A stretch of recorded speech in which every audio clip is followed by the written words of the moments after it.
മലയാള സാഹിത്യത്തിന്റെ പെരുന്തച്ഛൻ എം.ടി. വാസുദേവൻ നായർക്ക് അന്ത്യാഞ്ജലി. വാർദ്ധക്യ സഹജമായ അസുഖങ്ങളെ തുടർന്ന് കോഴിക്കോട്ടെ സ്വകാര്യ ആശുപത്രിയിൽ ഇന്നലെ രാത്രി 10 മണിയോടെയായിരുന്നു എം.ടിയുടെ അന്ത്യം. 91 വയസ്സായിരുന്നു. ഹൃദ്രോഗവും ശ്വാസതടസ്സവും അനുഭവപ്പെട്ടതിനെ തുടർന്നാണ് കുറച്ചു ദിവസങ്ങൾക്ക് മുൻപ് അദ്ദേഹത്തെ ആശുപത്രിയിൽ പ്രവേശിപ്പിച്ചത്. ഇതിനിടെ ഹൃദയാഘാതമുണ്ടായതാണ് ആരോഗ്യനില വഷളാക്കിയത്. കിഡ്നിയുടെയും ഹൃദയത്തിന്റെയും പ്രവർത്തനം മന്ദഗതിയിലായതിന് പിന്നാലെയാണ് മരണം. മരണസമയത്ത് ഭാര്യയും മകളും ഉൾപ്പെടെയുള്ള കുടുംബാംഗങ്ങളെല്ലാം ആശുപത്രിയിലുണ്ടായിരുന്നു. രാത്രി 11 മണിയോടെ അദ്ദേഹത്തിന്റെ വസതിയായ സിത്താരയിലേക്ക് ഭൗതിക ശരീരം കൊണ്ടുവന്നതു മുതൽ സമൂഹത്തിന്റെ നാനാതുറയിൽപ്പെട്ടവർ അന്ത്യോപചാരങ്ങൾ അർപ്പിക്കാനായി ഒഴുകുകയായിരുന്നു. ഇന്ന് വൈകിട്ട് 5 മണിക്ക് മാവൂർ റോഡിലെ സ്മൃതിപഥത്തിൽ സംസ്കാരം നടക്കും. നോവൽ, ചെറുകഥ, തിരക്കഥ, നാടകം, ബാലസാഹിത്യം, യാത്രാവിവരണം, ലേഖനം എന്നിങ്ങനെ എഴുത്തിന്റെ സമസ്ത മേഖലകളിലും എം.ടി. വ്യക്തിമുദ്ര പതിപ്പിച്ചു. മലയാള സിനിമയിലെ ക്ലാസിക്കുകളിൽ ഒന്നായി കണക്കാക്കപ്പെടുന്ന നിർമാല്യം ഉൾപ്പെടെ 6 സിനിമകളും 2 ഡോക്യുമെന്ററികളും എം.ടി. സംവിധാനം ചെയ്തിട്ടുണ്ട്. 2005-ൽ രാജ്യം പത്മഭൂഷൺ നൽകി ആദരിച്ചു.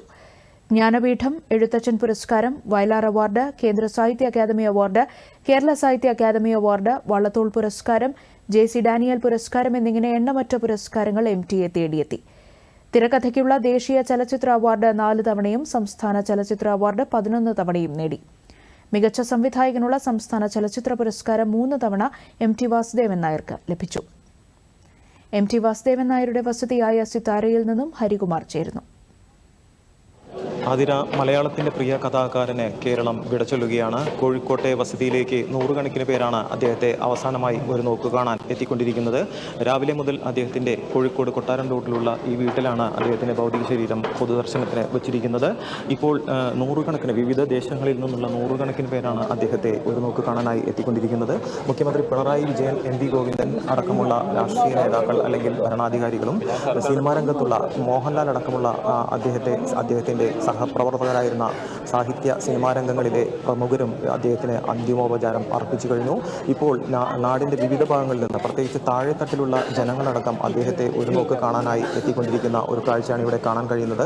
എം.ടി. വാസുദേവൻ നായർ അദ്ദേഹം ഏകനായിരുന്നു, അല്ലെങ്കിൽ പൊതുവായ ഒരിടത്തേക്ക് ഇറങ്ങി വരുന്ന ഒരു വ്യക്തിത്വമായിരുന്നില്ല അദ്ദേഹം. എന്നിട്ട് പോലും അദ്ദേഹത്തിന് ഇത്രയധികം ജനപ്രീതി ഉണ്ട് എന്നതിനുള്ള ഒരു തെളിവാണ് ഇപ്പോൾ ഇവിടെ കാണാൻ കഴിയുന്നത്. അദ്ദേഹത്തിൻ്റെ കോഴിക്കോട് കൊട്ടാരം റോഡിലുള്ള സിതാരയിൽ അദ്ദേഹത്തിൻ്റെ ഭൗതിക ശരീരം കിടത്തിയിരിക്കുകയാണ്. വൈകിട്ട് 4 മണിക്ക് കോഴിക്കോട് മാവൂർ റോഡിലുള്ള പൊതുശ്മശാനത്തിലാണ് സംസ്കാര ചടങ്ങുകൾ നടക്കുക.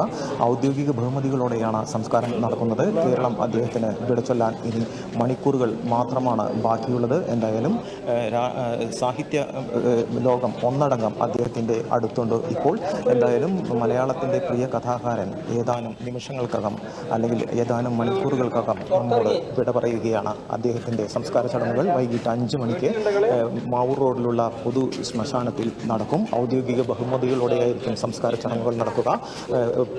പൊതു സ്ഥലത്ത് അല്ലെങ്കിൽ പൊതുദർശനം ആവശ്യമില്ല എന്ന് അദ്ദേഹം ആവശ്യപ്പെട്ടതിൻ്റെ അടിസ്ഥാനത്തിലാണ് വീട്ടിൽ തന്നെ അദ്ദേഹത്തിൻ്റെ ഭൗതിക ശരീരം കിടത്തിയിരിക്കുന്നത്. എന്തായാലും വൈകിട്ട് 5 മണിയോടെ സംസ്കാര ചടങ്ങുകൾ നടക്കും. ആതിര.